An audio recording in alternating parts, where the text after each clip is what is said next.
সিলেটের বিভিন্ন উপজেলায় টানা ভারী বৃষ্টি ও পাহাড়ি ঢলের কারণে বিস্তীর্ণ নিম্নাঞ্চল প্লাবিত হয়েছে। নদ-নদীর পানি বাড়তে থাকায় জেলায় আকস্মিক বন্যার আশঙ্কা তৈরি হয়েছে।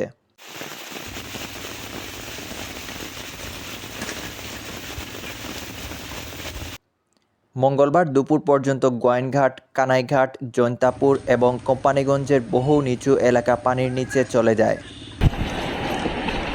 সবচেয়ে মারাত্মকভাবে ক্ষতিগ্রস্ত হয়েছে জাফলং এলাকা। সোমবার সকাল থেকেই ভারতের মেঘালয় থেকে আসা পাহাড়ি ঢল জাফলংয়ের পিয়াইন নদীতে প্রবেশ করতে শুরু করে। কয়েক ঘন্টার মধ্যেই নদীর পানি বিপজ্জনকভাবে বেড়ে যায়। সকালে জাফলংয়ের 0 পয়েন্ট ও আশেপাশের পর্যটন ও আবাসিক এলাকা প্লাবিত হয়ে পড়ে। ফলে প্রশাসনের নির্দেশে সকল পর্যটন কার্যক্রম সাময়িকভাবে বন্ধ করে দেওয়া হয়। স্থানীয় বাসিন্দাদের নিরাপদ স্থানে সরে যেতে বলা হয়েছে। পিয়াইন নদীতে প্রবল স্রোতের কারণে তীব্র ভাঙন দেখা দিয়েছে। নদী তীরবর্তী বসতঘর ও ব্যবসা প্রতিষ্ঠান এখন হুমকির মুখে। এরই মধ্যে জৈন্তাপুর, কোম্পানীগঞ্জ ও কানাইঘাটে ভাঙনের খবর পাওয়া গেছে এবং অনেক কাঁচা ঘরবাড়ি ক্ষতিগ্রস্ত হয়েছে।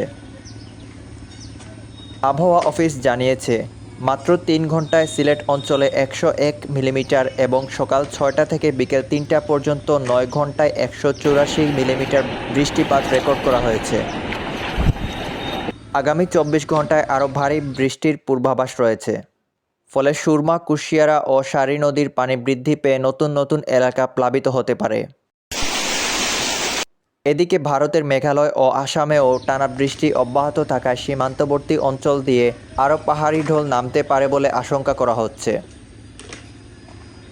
পানি উন্নয়ন বোর্ড জানিয়েছে, আপাতত নদীর পানি বিপদসীমার নিচে থাকলেও টানা বর্ষণ ও ঢলের কারণে পরিস্থিতি দ্রুত অবনতির দিকে যেতে পারে।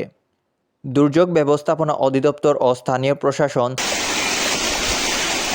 সিলেট ও ময়মনসিংহ বিভাগকে ঝুঁকিপূর্ণ এলাকা হিসেবে ঘোষণা করে আগাম সতর্কবার্তা জারি করেছে।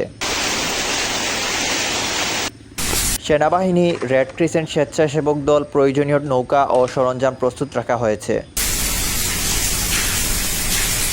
জনগণকে আতঙ্কিত না হয়ে সতর্ক থাকার আহ্বান জানিয়েছে স্থানীয় প্রশাসন। মাইকিংয়ের মাধ্যমে নদী তীরবর্তী এলাকার মানুষকে নিরাপদ আশ্রয়ে সরে যেতে বলা হচ্ছে। এছাড়া সিলেট মহানগর ও আশেপাশের এলাকায় দিনভর বৃষ্টির কারণে সৃষ্টি হয়েছে সাময়িক জলাবদ্ধতা। সড়কে যান চলাচলে বিঘ্ন ঘটছে এবং অনেকেই জরুরি প্রয়োজন ছাড়া ঘর থেকে বের হচ্ছেন না। ফলে জনজীবনে দুর্ভোগ নেমে এসেছে।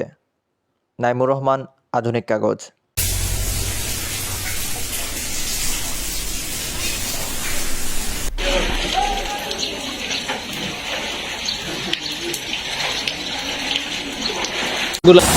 Eh,